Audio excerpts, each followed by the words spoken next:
ప్రారంభోత్సవ కార్యక్రమానికి పెట్టడం జరిగింది. దీని ప్రధానమైన ఉద్దేశం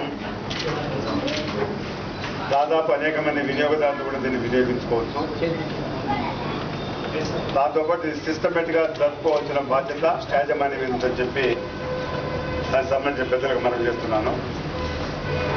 చిట్ ఫండ్ కంపెనీస్ అనేది కూడా సిస్టమేటిక్గా నడుపుకున్నట్లయితే, బాధ్యతాయుతంగా నడుపుకున్నట్లయితే ఇవి బాగా జరుగుతాయని చెప్పి నా వ్యక్తిగత అభిప్రాయంగా చెప్తున్నాను. కాబట్టి దీన్ని బాగా నడుపుకోవాలని చెప్పి మనస్ఫూర్తిగా కోరుకునేవాటే నేను ఒకటి. దాదాపు కస్టమర్స్ కూడా సిస్టమేటిక్గా కట్టుకోవాల్సిన బాధ్యత కస్టమర్స్ మీద ఉంటారు. ప్రథమంగా దీంట్లో 200 మంది సభ్యులతో చేర్పిస్తారు. అందులో ప్రధానంగా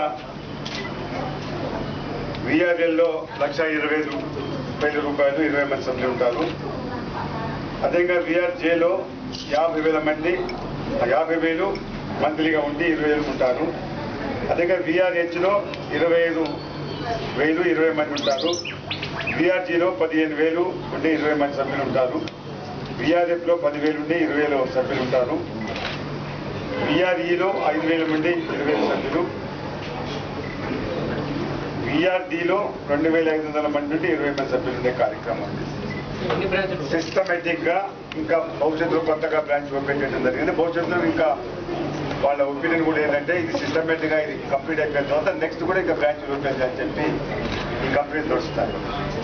మరొకసారి కంపెనీ యాజమాన్యంతో పాటు అందరికీ కూడా ఎవరైతే రేపు మెంబర్షిప్ గా వస్తున్నారో వాళ్ళు కూడా సిస్టమేటిక్ గా కట్టినట్లయితే ఇటువంటి చిట్ ఫండ్స్ కంపెనీస్ బాగా నడుపుతాయని చెప్పి నా అభిప్రాయం.